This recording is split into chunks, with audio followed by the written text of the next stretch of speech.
Get better. There isn't any of us that can't get better. So turn on this whole idea of personal development and personal growth. I'm telling you, for things to get better, you got to get better. Don't ask for it to change out there. Ask for you to change here. Don't ask for a more favorable wind. We call that naive. Don't ask for better seed, better soil. This is the only planet you got. Just ask that you can get wiser and stronger and better and be able to take care of your own responsibilities. Get better. Success is not something you pursue. It's something you attract.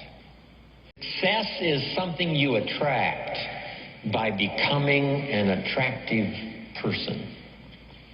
One of the things to, come to grips with is what you can change and what you cannot change.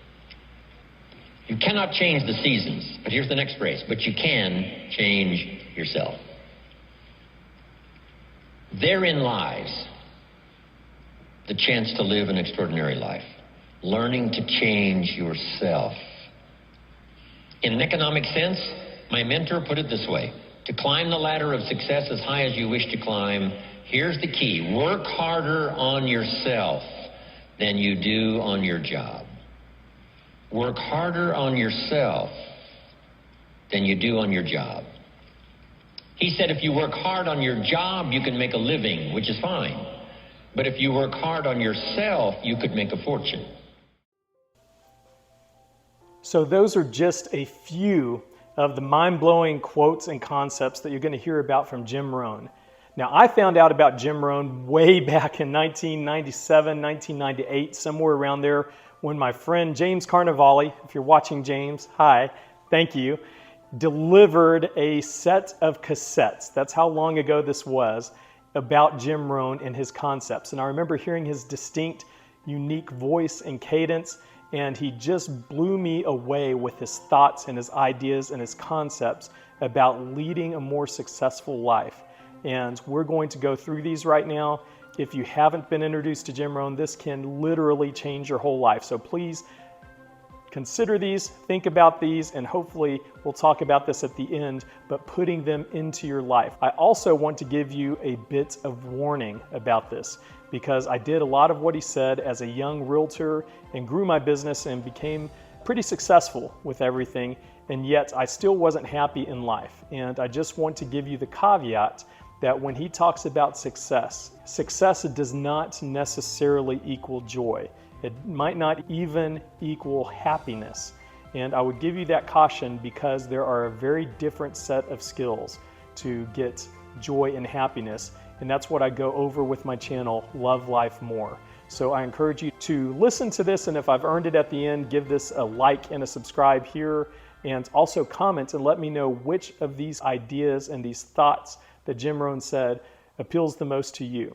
So with that said, let's get started, and let me introduce you to the mind-blowing wonderfulness, fabulousness of Jim Rohn.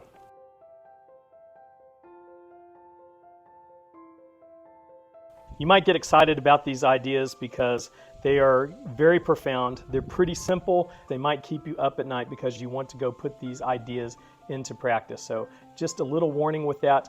And these ideas to me are the kind of ideas that seem self-evident after you hear them. And you think, of course, that just makes so much sense, because they are simple, yet they are very profound. So let's get to these, not in any particular order, but I will save a couple of what I think are the very best for the end. So you keep watching this and you get through these all, but also I just want to draw some special importance to the last two of these concepts.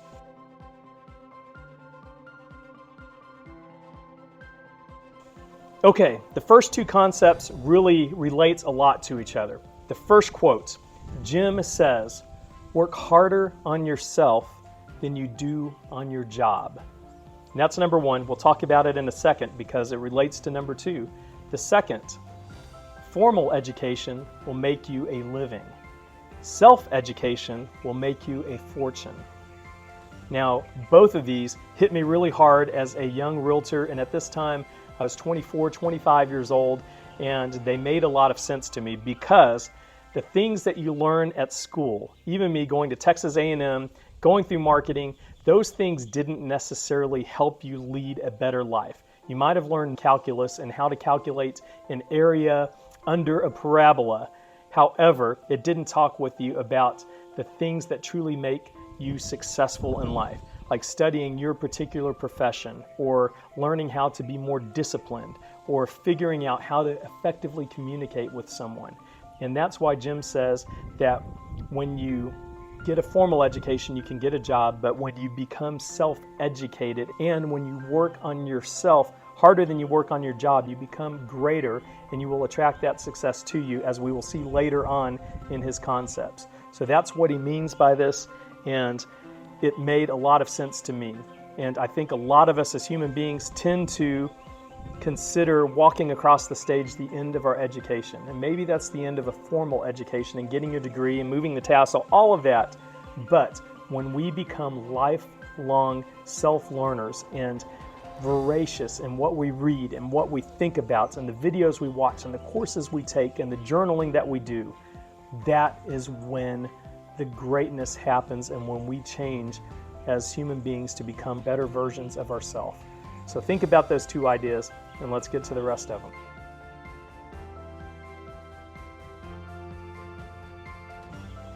So the third concept, Jim Rohn says, and I'm reading here on my computer, success is not to be pursued, it is to be attracted by the person you become. Now, I have a story about a good friend of mine named Elrod who wrote The Miracle Morning. Hopefully you've heard of him. If you haven't, I'm going to link some of his stuff down here in the description because it too can change your life.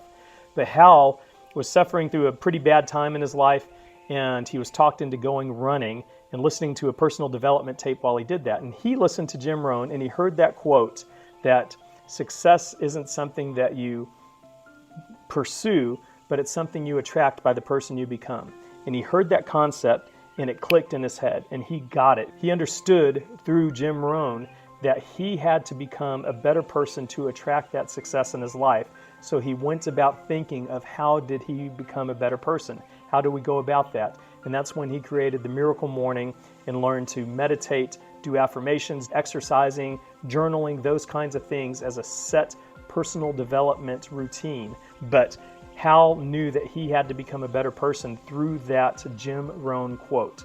And that changed his whole life and now has literally affected millions of people who have read his Miracle Morning book, practice it now, all because of this concept from Jim Rohn that success is not something you pursue, but something you attract by the person you become.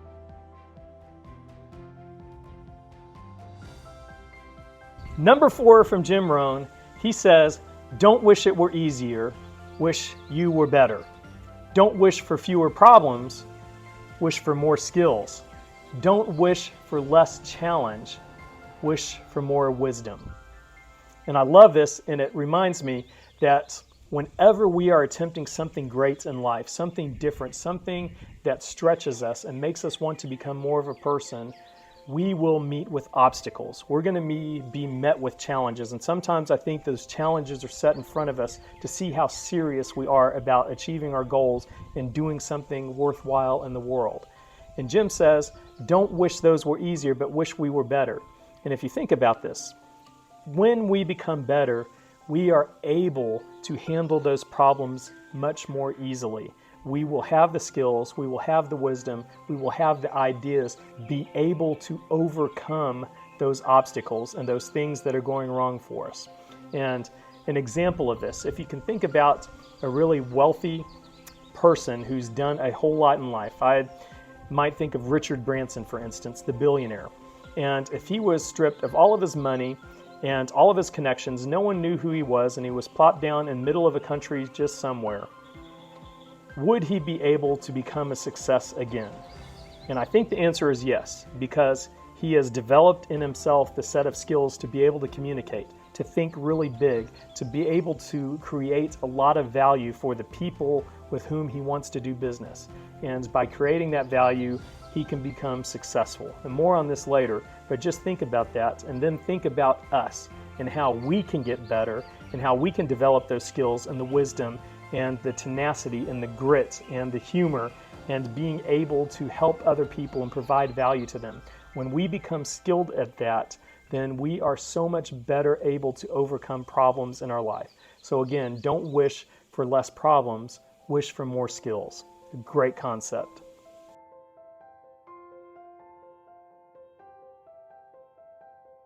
Number 5, and we're starting to get to the end of these, and these are getting really, really good, I promise you. This concept also helped me out a lot. Jim says the question is not what you're getting on a job, but who you are becoming.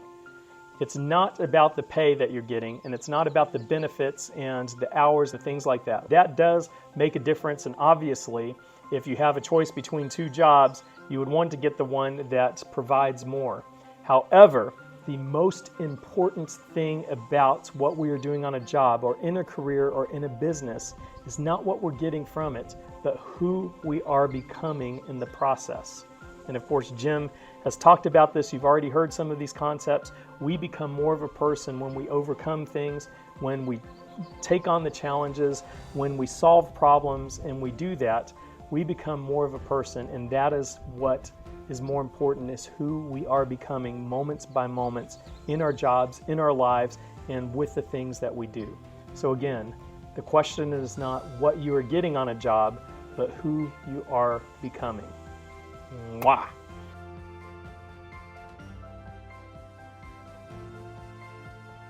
Now the last 2 concepts, I had a hard time deciding which of these I thought were better and which ones could make maybe the most impact for you. And again, I'd love to hear which of these ideas or concepts for Jim Rohn is your favorite and which one resonated the most with you. So let me know down in the comments below.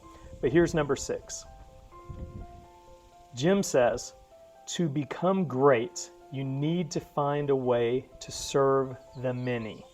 Service to many leads to greatness. Jim, when he expands on, he talks more about this, he is actually paraphrasing Jesus Christ. To become great, you need to find a way to serve the many. And this works on many levels. It works spiritually and emotionally for us, because the more people that we're able to help and the more we're able to help them, the better we feel. We feel better emotionally, it makes us happier, and spiritually, I think it gives us more of a sense of fulfillment that what we are doing makes a difference. We're able to serve them. And it also works economically, because the more people we serve and the more value that we're able to provide, typically they will pay us more, and the amount of value we provide each person times the number of people that we serve and that we provide value for leads to greatness. It gives us a chance to build wealth and to create something that affects a lot of people. That can make us wealthy, and it can make us happier and more fulfilled, again, by remembering this wonderful concept, to become great, find a way to serve the many. I love that. And in fact, it dovetails with an extra quote I'm going to give you from the great Zig Ziglar. And Zig says, and let me make sure I get this right, I'm not reading it here, but he says, you can have anything in life you want if you'll just help enough people get what they want. And I think that and the concept of becoming great by serving the many work really well together, and it works well with capitalism to be able to help more and more people. So think about that, and hopefully you can bring that to your life to be able to serve the many and become great.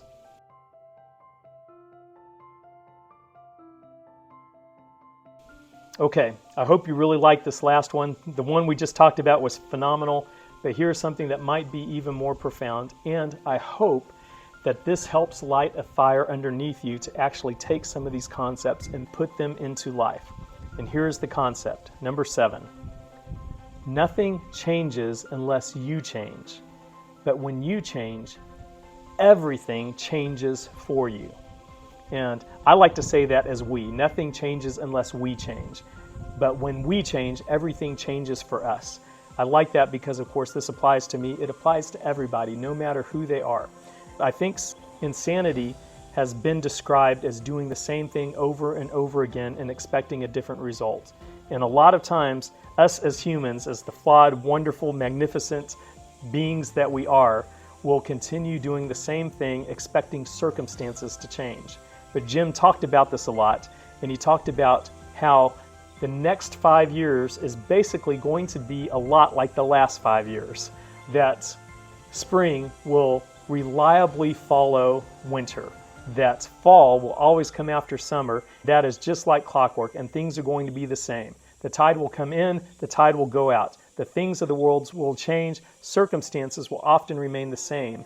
But the variable that we can think about and the thing that we can work on is us. Because when we change, everything changes for us. And I find that so exciting. I find that to be one of the very best things that we can do. In fact, here's another bonus quote for you. Henry David Thoreau, one of my favorite philosophers, said that the most encouraging fact he knows is the unquestionable ability of man to elevate his life through conscious endeavor. And again, when we change, everything changes for us. So the question for you, the question for me, for all of us here, is what can we change to change things for the better? And that is a magnificent thing to think about. It's something to think on and to journal about. And I hope that you will take this into your own life as something that is fun and gives us hope and gives us excitement or enthusiasm. Enthusiasm is from entheos, God within, and gets us excited and enthusiastic about the future because we know that we can change anything in our lives when we change first. I love that idea and that concept from Jim Rohn.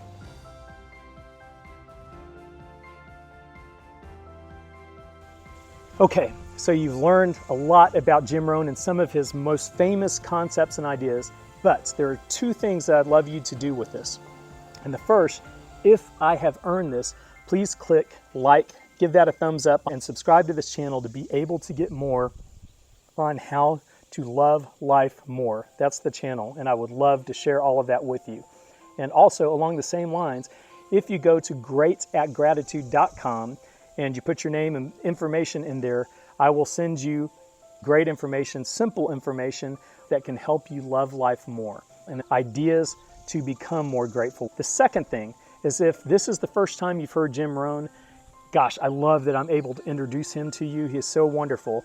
I would love you to listen to more of Jim Rohn's wisdom and what he had to say. So I'm going to include down here in the description some of my favorite videos that have wisdom from Jim Rohn. I would love you to follow that down the rabbit hole. The more that we can internalize this, the more we hear it and it becomes more a part of our life, the better we're going to feel. So please sign up, and two, let's listen to more Jim Rohn.